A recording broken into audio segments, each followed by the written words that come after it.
got, Boone? Look what we got here. Poor guy.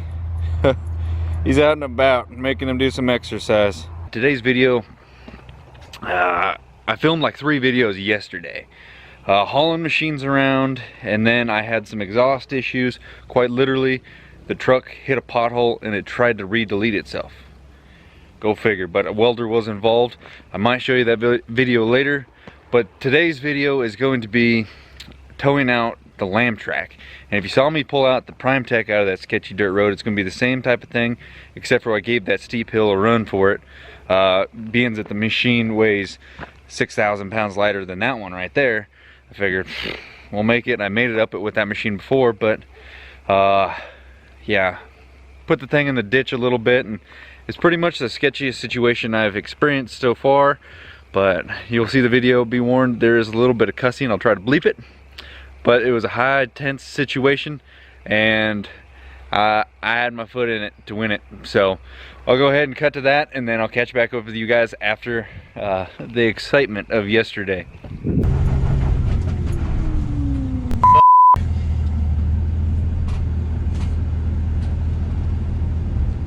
Did not make it up this fucking hill.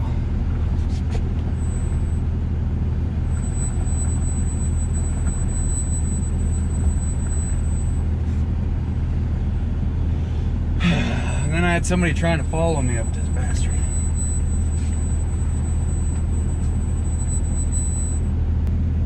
Are you 4-wheel drive? Oh yeah. I'm gonna try and help pull you a little bit, or you No. gonna load? I'm gonna try it again. Get out of this washboard stuff and take it wider.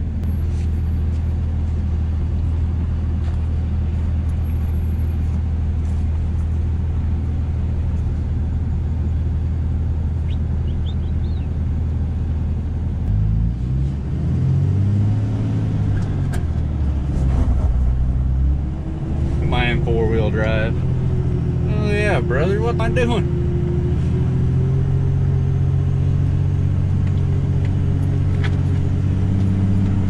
Trying to get on this side of the road. It's not ideal for making this corner, but it keeps the trailer out of the steep spot. And then you got to come way over here.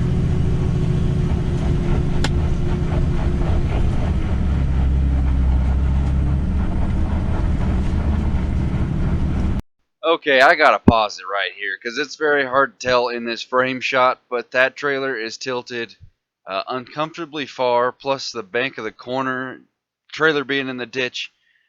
This was not much fun. Camera shot does not do it justice.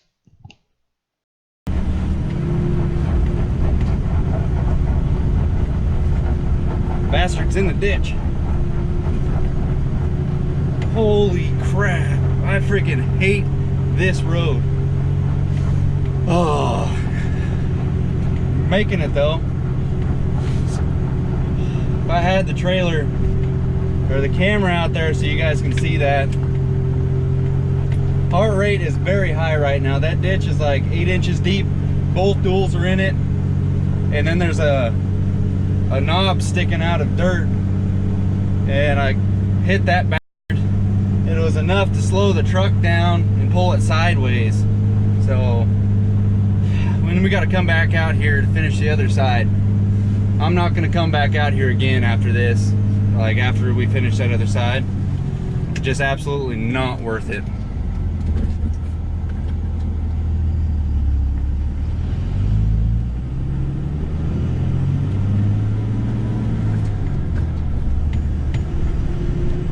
Absolutely not worth it.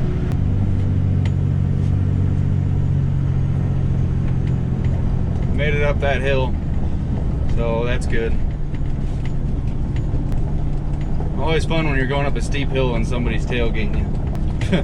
Just gotta laugh at it. Am I in 4-wheel drive? I'm in 4 low in 2nd gear getting a run at it, alright? God damn. I'm so glad that it freaking made it. The fact that it went in the ditch, because like I said, it's not ideal for making that corner. I used all the real estate I could on both sides once I made it past that big washboard spot on the steep end. See if this guy left the gate open for me. Oh yeah, he did. Just glad I didn't meet anybody halfway up that damn hill.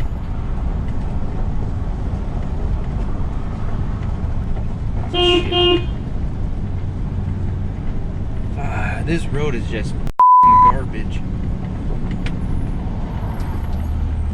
I gotta come back tomorrow or the next day to get the little X. That'll be a lot easier.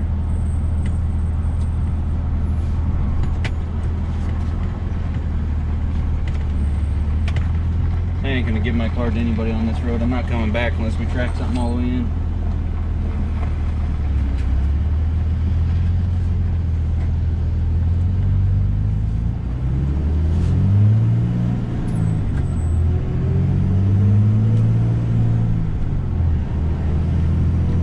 Not worth it. As you guys can tell, most of my videos I try to remain upbeat, happy, try to pass on a little better vibe, positivity and all that. But sometimes, maybe, you know, we gotta put out a little bit of high tense situations and show some personality. But the truck, or the trailer rather, you can see where it hit the bank. You can see it's all gummed up on the side. This one's really obvious, and scraped my rim and everything. It just, the ditch was wide enough to eat up both the duals, and it would have been like this thing sticking right out here. It was like a clump of dirt, and so the tires hit it and it straightened the truck out, because obviously I didn't have enough traction to keep her rolling, but got lucky and pulled her out of there. The old girl's doing good. It still doesn't quite feel like how it used to, turbo wise. It pulls good, but I don't know if it's something with the tunes, but up top every once in a while it gives like a pulsing on the throttle. Every gauge says the same thing. I don't know if it's some turbo high-end surge or throttle, but it's got a brand new throttle position sensor, which is a whole pedal. And I don't know. I'm gonna talk to my tuner and probably gonna switch tuners, because it boils down to service. I mean, he's gonna send you new tunes every time for free, but it's such a pain to get a hold of him, and if you have some questions, he doesn't really care to answer it. You got some concerns, he definitely doesn't care to answer it. So I'm gonna have to do something about that, which kind of sucks right now because there's just so much going on, and so much into this truck this winter, and you know, for it not to be working, you know, optimal performance. I mean, it's doing the job, it's doing it good, but just little things like that, little things need tweaked just a little bit. And then the exhaust brake, it goes up to like 2200, really strong, and then it's got like a dead spot, and then it comes back in strong again. It doesn't do it every time, but when I flip the load leash on, it picks up for that lost ground. So I honestly, I think I wasted a lot of money because my tuner sucks, and I really hope that's not the case, but I've changed everything else out. The truck worked perfect before I switched to the EFI Live with that guy, and who knows. But in other news, the gauges I do have, let's see what it does right now. Turn this crap off. It's reading correct right now. So on the left side, that is my pyrometer, obviously, and then the right side is my fuel pressure. It normally reads, yeah, see it bobbling? Yeah, that's what my other truck does. It's got the same glow shift gauges in my other truck, and the other one bobbles between like 13 and 17 all the time. This thing, it's got a fast 150 on it. It runs consistent 17, or else if I'm under big load, it pulls it down to like 15 or sometimes 14, depending on how aggressive I'm feeling or how big the hill is. So I'm gonna need to get some new gauges and possibly tunes, which sucks because that's money I've already spent towards something and it's crap. And I know Glow Shift doesn't have the best reputation, but I guess I was on a budget then, and it's haunting me now. So same thing like the trailer. I was on a budget then. It's not really haunting me now, but knock on wood, where's some damn wood? We don't want it to get us. Oh, there's some right there. Trailer's doing good, but little things like that, they just kind of, it's something that gnaws on you, because I'm kind of like, God dang, truck, you should be doing freaking awesome right now. So much in there and little issues, but we'll get them straightened out, get them worked out, and then Recommendation for new gauges, because I did have ISPRO on my 96, but those came with it, so I mean they work good.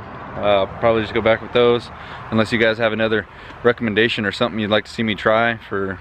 I mean, I got to get new gauges, so I'm gonna buy something anyway, and they're all pretty expensive. So if you guys got something in mind that you would like to try or like to see me try, comment it below, let me know, and I'll give her a whirl.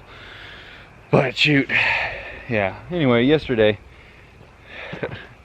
dealing with all the neighbors on that dirt road all at one time, and just get a little frustrated and you just want to get out of there. But we made it up the hill. We got to go back in the spring, in the fall, and finish the other side.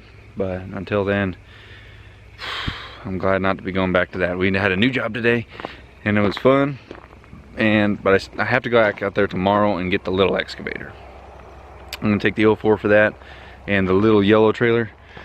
So that's what I got to do tonight, is just hook up to that little trailer and watch some Yellowstone. You guys watch that show? I want to be able to like talk more than trucks and stuff, so I'll throw on a TV show every once in a while. I ain't ashamed. Yellowstone with Costner. I'm so stoked on that show. That show was badass. Yeah, if you guys haven't watched that show, I can't give it away too much for you, but he's like a cowboy gangster that just owns the valley and the politicians, it seems like. So I'm only like 4 episodes in, so I'll give it away if you guys watch it. Don't tell me too much in the comments. But anyway, I hope you guys enjoyed the video and the stressful situation I was in yesterday. Wouldn't say so much was absolutely on the brink of tipping it over, but it's the closest I've ever been to tipping it over. And uncomfortable and nerve-wracking, that is for dang sure. I think next time, just set the ego aside, set the laziness aside, just get out, unload the machine, and go on up the hill, walk your ass back down, get the machine, and load it back up there on safe ground. Sure, it would take another 20 minutes, maybe 30, maybe an hour, but it would have been a lot better off than the potential of tipping that bird over. I can't even imagine, you know, the wave that would send, all the pain in the ass. Definitely would have to get a new trailer then. The machine probably would handle it, but what happened to the truck, you know? Truck, we don't want to hurt the truck. Look at him back there. Look at him back there. Somebody commented that was the sexiest truck on YouTube. That guy, he's not bad. He's cool. Bought that thing with 48,000 miles on it out of Texas. It's got 58,000 on it now, and a whole crap load of money. Anyway, I got a line on a Diamond C trailer. Jim Cunningham came down today to the job and from Global. Don't be ashamed or afraid if you guys are going to go look at something that I've recommended. Don't be afraid to say, hey, Sam from V-Belt said he sent you your way or whatever. That helps me out a lot if you guys make that little statement to them. But he knows a guy that just bought brand new Diamond C trailer just like the one I want to get, and bottom line is I have to see the trailer before I get it, and it's so hard to find a dealer that stocks a trailer like that around here. So somebody that actually bought one, that's freaking, I'll get some personal opinions on it after he owned it for a little bit, and hopefully I can get a video on it nevertheless. So anyway, going to aim it here. Thank you guys so much for watching. Hit them buttons, like, comment, subscribe, and comment below if you guys have ever tipped anything over while you're towing, lost a machine off a trailer. I've heard some stories, but god dang, I don't really want to be one of those guys telling one of my own stories of tipping something over. So anyway, hit that buttons, vbeltandson.com. Don't forget, that also helps the channel right there. Custom made hats. That is laser engraved on a piece of leather, and we stitch it on there. All built in-house. So check them out. See you guys. Bye.